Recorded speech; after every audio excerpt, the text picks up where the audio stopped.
दोस्तों, macro economics पर एक चीज़ बहुत अच्छी तरीके से डिस्कस किया था। वो था एक्सटर्नलिटीज़ में। मैंने जब आपको जीडीपी एंड वेलफेयर के बारे में बताया था तब मैंने एक्सटर्नलिटीज़ का जिक्र किया था। लेकिन काफ़ी हमारे स्टूडेंट्स हैं, मेरे कुछ मित्र हैं, उनके मांगे यह थी कि मैं एक्सटर्नलिटी के ऊपर एक वीडियो बनाऊं। तो आज का जो टॉपिक होगा वो सिर्फ एक्सटर्नलिटी के लिए होगा। And this topic is too important for the student of HS second year, graduation and post graduation also. And you have to keep in mind that externality and internality both are the factor, and externality, it is the basic important component for the discussion of macroeconomic analysis. So today we will discuss regarding this concept also. Okay, once again I welcome to all of you in my YouTube channel. Kindly please do share, subscribe and like my channel. As such I will provide some more interesting topics related to the microeconomics, macroeconomics, Indian economy and other components. So today we will discuss the concept on externality. So first of all we will discuss about externality, means what is externality. Okay, so I will read I will read and you guys just focus on this one. Okay, so externalities refer to the benefits, जैसा मैंने अपने पिछले video पर पढ़ा था ठीक वैसे ही मैं आपके सामने फिर से वह प्रस्तुत करने वाला हूँ। देखिए, externality refer to the benefits और harms that a firm or an individual causes to another for which he is not paid or he is not penalized. Again I repeat, externalities refer to the benefits or harms that a firm or an individual causes to another firm or another individual for which he is not paid or he is not penalized.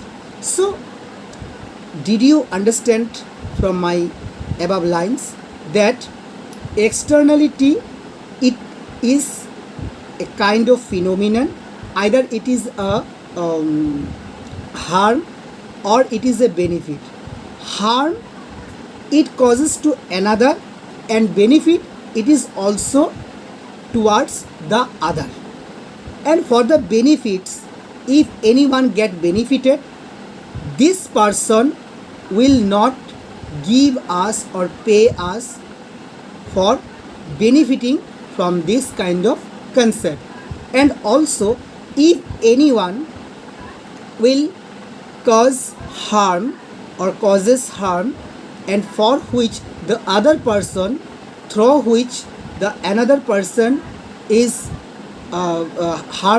is in under harm or is in harmful situation, for which he is not penalized. Okay, so if we discuss about the benefit, then let's cite one example. Externality का मतलब क्या होता है? अगर किसी को benefit हुआ है और किसी को हार्मफुल हुआ है, उसके हिसाब से जो व्यक्ति को बेनिफिट मिला है, जिससे भी बेनिफिट मिला है, यहाँ पर मैं दो इंसान के बारे में बताता हूँ।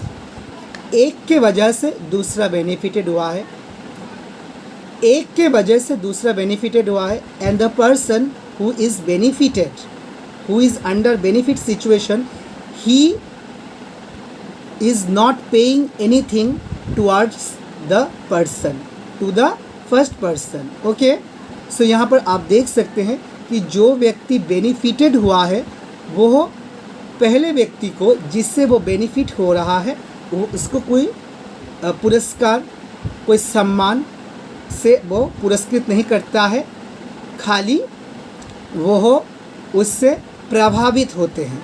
ठीक है, और फिर से यह एक व्यक्ति होता है जिसके बदौलत किसी दूसरे व्यक्ति को नुकसान झेलना पड़ता है, और चलते दम इस व्यक्ति को उस नुकसान के लिए कोई पेनलाइज भी नहीं किया जाता.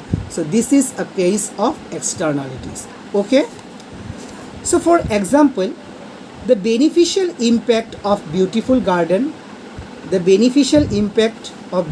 garden and green parks are not included under gross domestic product estimates, although they increase economic welfare. As I discussed in my last video towards the concept कि अगर एक पार्क को देखने के लिए उत्साहित पर्यटक आते हैं या फिर कोई जाते हैं मनोरम दृश्य को उपभोग करने के लिए, सिर्फ वो दृश्य उपभोग करते आ जाते हैं, लेकिन इस हिसाब से जीडीपी वेलफेयर में और जीडीपी को बढ़ाने में इसका एक महत्वपूर्ण योगदान है. मान लीजिए कि मैं मेघालय की डाउकी लेक के बारे में बोल रहा हूँ, डाउकी रिवर के बारे में बोल रहा हूँ. कितना दूर दूर से पर्यटक आकर वो मनोरम दृश्य उपभोग करके जाते हैं, लेकिन जितना मनोरम उपभोग मैंने किया, दृश्य को मैंने एंजॉय किया, इस हिसाब से मैं किसी को मतलब उस स्थान को मैं दे रहा हूँ, मतलब पे कर रहा हूँ, लेकिन इतना तक कर नहीं पा रहा हूँ कि मैं कोई बेनिफिशियल इम्पैक्ट में जो नेचर होते हैं उनको मैं पे कर रहा हूँ. तो यही होता है एक्सटर्नलिटी. ठीक है, कहाँ गया है कि ऑल दो they increase economic welfare, this is a case of under estimation of gross domestic product. यह एक अंडर एस्टिमेशन पर्याय में हम उसको फिनोमिनन में हम उसको ढाल देते हैं. सिमिलरली नेगेटिव एक्सटर्नलिटी के बारे में, यह था पॉजिटिव एक्सटर्नलिटी. अभी नेगेटिव एक्सटर्नलिटी देखिए कि किसी एक इंडस्ट्री या फिर किसी एक फार्म के तहत रिवर का जो वाटर होता है वो पल्यूट होते जा रहे हैं, लेकिन जो ओनर है उनके बारे में हम कोई कार्यवाही नहीं करते. क्यों नहीं करते? क्योंकि वो ओनर लाखों या फिर हज़ारों के तादाद पर जो जनसंख्या होते हैं उनको वो एम्प्लॉयमेंट दे रहे हैं, and for which he is not penalise. So this is the case of over estimated of GDP. तो पहला जो केस था वो है अंडर एस्टिमेशन ऑफ जीडीपी, और अभी जो केस मैंने पढ़ा वही केस होता है ओवर एस्टिमेशन ऑफ जीडीपी. ठीक है, तो आइए अब इसको थोड़ा एलाबोरेटली हम पढ़ते हैं. ठीक है, देखिए यहाँ पे लिखा गया बहुत अच्छी तरीके से, an externality arises when members of the society other than those directly involved in the market, either as a consumer and firms of the industry, are affected by the operation of the market. Market के चलते जो व्यक्ति या फिर farms या फिर प्रतिष्ठान होते हैं वो अफेक्टेड होते हैं. ठीक है, हाँ, this effect may be either beneficial, as I stated earlier, either beneficial or harmful. It is a benefit, we term it as positive externality. हम यदि उससे benefited होते हैं तब हम उसको रेफर करते हैं positive externality, and if it is harmful to us then it is termed as negative externality. Okay, ठीक है. तो देखिए, if externality is due to the activities of firms they are called production externality. If the externality is due to activities of firms, if the activity is going on through a firm, then this externality is known as production externality. What is called production externality? Then you will write, if the externality is due to the activities of firm. जो firms होते हैं उनके जो क्रियाकलाप के चलते नज़र या फिर क्रियाकलाप के मद्देनज़र जो चलते रहते हैं, इसको हम कहते हैं production externality. if the externality is arising due to consumer behavior, due to consumer behaviour. दोस्तों मैं कंज्यूमर बिहेवियर के बारे में बहुत जल्द एक या फिर कंज्यूमर इक्विलिब्रियम का मैं बहुत जल्द एक वीडियो लाने वाला हूँ, काइंडली वो आप ध्यान से देखिएगा। और कंज्यूमर बिहेवियर के चलते अगर कोई एक्सटर्नलिटी अराइज होता है तब हम उसे कहते हैं कंजम्पशन एक्सटर्नलिटी। तो ठीक है, first one is production externality. So production externality is due to the activities of firms, ठीक है। And consumption externality is what? Consumption externality is arising due to the consumer behaviour. Consumer behaviour के चलते कोई externality अगर arise होता है तब हम उसे कहते हैं कंज्यूमर एक्सटर्नलिटी, और sorry consumption externality, not consumer, consumption externality. और अगर कोई एक्सटर्नलिटी का जो एक्टिविटी होता है जो एक्टिविटीज़ अगर फार्म्स के तहत चलता है तब हम उस एक्सटर्नलिटी को कहते हैं प्रोडक्शन एक्सटर्नलिटी, ठीक है। सो देखिए, अगर देखिए पॉजिटिव और एक्सटर्नल नेगेटिव एक्सटर्नलिटी को मैं अगर आपके सामने रखता हूं तो प्रोडक्शन एक्सटर्नलिटी के अंदर negative externality and positive externality दोनों ही आ जाते हैं। फिर से मैं बताता हूं, एक टेबल होते हैं कि प्रोडक्शन एक्सटर्नलिटी के अंदर negative and positive both the externality will appear. How? देखिए, प्रोडक्शन के चलते तहत अगर एक फार्म में प्रोडक्शन किया जाता है, एक फार्म है या फिर मान लीजिए कि इंडस्ट्री ही है, मान लीजिए कि इंडस्ट्री है, इंडस्ट्री में प्रोडक्शन होता है, अच्छी बात है। प्रोडक्शन के चलते क्या होंगे? बेरोज़गारों को काम मिलेगा, अनएम्प्लॉयमेंट थोड़ा कमेगा, घटेगा, पॉवर्टी थोड़ा रिड्यूस होगा, अच्छी बात है। लेकिन इसी प्रोडक्शन के चलते तहत पॉल्यूशन भी होते हैं, इसका जो स्मोक होते हैं वो थोड़ा बहुत प्रोडक्शन करते हैं, इसका जो मतलब सांस लेने में सफोकेशन का प्रॉब्लम होते हैं, सांस लेने में दिक्कत हो सकता है, धूल मिट्टी से पूरा एरिया सनसना हो जाता है। उसके थ्रू इसका जो वेस्टेज होते हैं, जो लिक्विड वेस्टेज होते हैं, वो कहाँ से वो ड्रेनेज सिस्टम के माध्यम से वो कहाँ पे जाता है? रिवर पे जाता है। तो मैराइन इकोसिस्टम का बहुत बड़ा नुकसान होता है।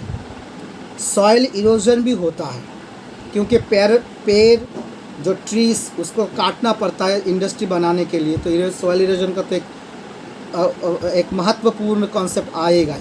तो यह सब क्या होता है? प्रोडक्शन एक्सटर्नलिटी के अंदर निगेटिव एक्सटर्नलिटी आ रहे हैं, ठीक है। अब इसका पॉजिटिव एक्सटर्नलिटी क्या हो रहा है? जो आप मान लीजिए कि आप प्रोडक्शन कर रहे हो, आप बी कीपिंग कर रहे हो, बी हाइव को कीपिंग कर रहे हो, यह भी तो एक प्रोडक्शन है कि हनी आप बी कीपिंग से आप हनी उसे आप कलेक्ट कर रहे हो, हनी कलेक्ट कर रहे हो। तो यह एक प्रोडक्शन है जिसके होते कोई भी नेचुरल एनवायरनमेंट को क्या नहीं होता, नुकसान नहीं होता, सोशल एनवायरनमेंट को कोई हानि नहीं पहुंचता। तो यह देखिए प्रोडक्शन हो रहा है, दैट इज़ हनी प्रोडक्शन हो रहा है, बी कीपिंग के थ्रू हम हनी प्रोडक्शन कर रहे हैं। तो इससे क्या हो रहा है? इससे यह एक पॉजिटिव एक्सटर्नलिटी अराइज हो रहा है। अभी कंजम्पशन एक्सटर्नलिटी के अंदर अगर हम नेगेटिव एक्सटर्नलिटी देखें तो देखिए स्मोकिंग हम कंज्यूमर हैं, अभी सिगरेट चाहिए, लेकिन सिगरेट के पैकेट में क्या रहता है? जो smoking is injurious to health, it causes cancer, फिर भी हम उससे ख़रीदते हैं, एज ए कंज्यूमर उसे ख़रीदते हैं।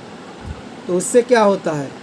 उससे हमारे युवा पीढ़ी में या फिर हमारे जो हेल्दी बॉडी में क्या होता है? रोग व्याधि होते हैं और एक समय के बाद हम शायद मर भी सकते हैं। तो यह कंजम्पशन एक्सटर्नलिटी के अंदर यह क्या हुआ? नेगेटिव एक्सटर्नलिटी हुआ।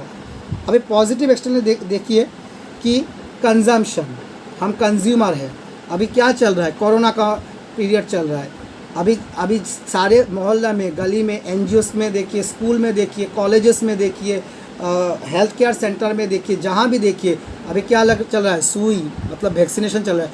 हम कंज्यूमर हैं, हम रात को 3 बजे से लाइन लेके रखते हैं कि टोकन कब मिलेगा, उसके बाद हम वैक्सीन लगवाएंगे। तो हम एज ए कंज्यूमर वैक्सीनेशन क्यों लगवा रहे हैं? वैक्सीनेशन इसलिए लगवा रहे हैं क्योंकि हम स्वस्थ पूर्ण जीवन, एक हेल्दी लाइफस्टाइल अडॉप्ट कर सके। तो हम कंज्यूमर हैं और वैक्सीनेशन हमारे लिए एक पॉजिटिव एक्सटर्नलिटी है। तो देखा आप लोगों ने दोस्तों कि प्रोडक्शन एक्सटर्नलिटी के अंदर 2 प्रकार के एक्सटर्नलिटी में पाए जाते हैं। पहला होता है नेगेटिव, मैंने बोला pollution, soil degradation, water pollution, ऐसा मैंने बोला। पॉल्यूशन के अंदर तो सभी आते हैं, वाटर, सॉयल, एयर का पॉल्यूशन सभी आते हैं। और प्रोडक्शन एक्सटर्नलिटी के अंदर पॉजिटिव एक्सटर्नलिटी क्या होता है? जैसे बी कीपिंग से हम हनी कलेक्ट कर रहे हैं और इससे एक परिवार का जीवन स्वच्छल तरीके से लग रहा है।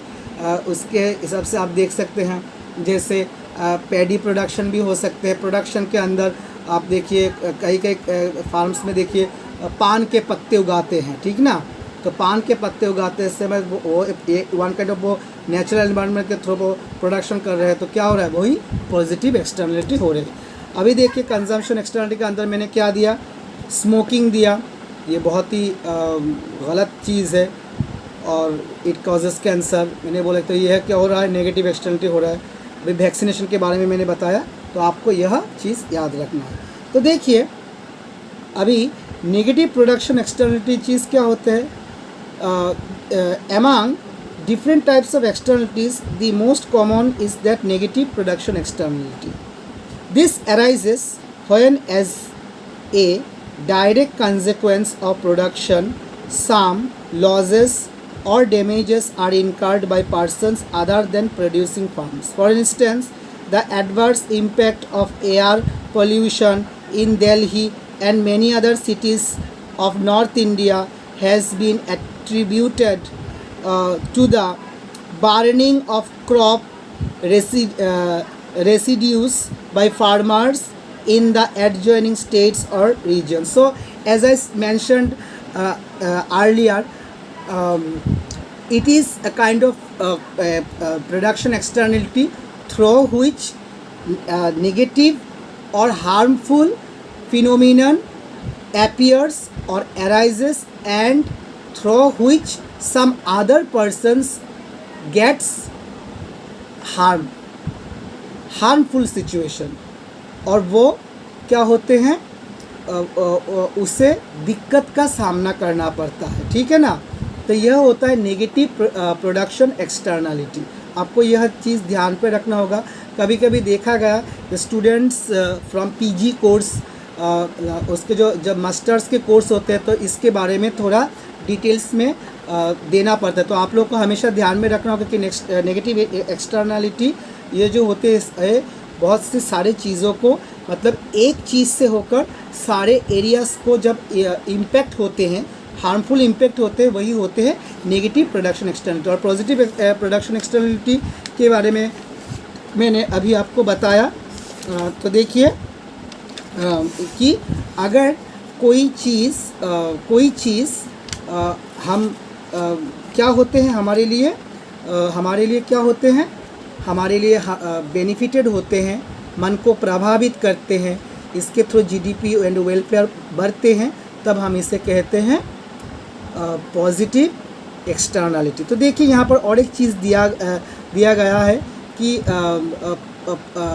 क्वेश्चन ऐसा भी आ सकता है कि what is positive consumption externality.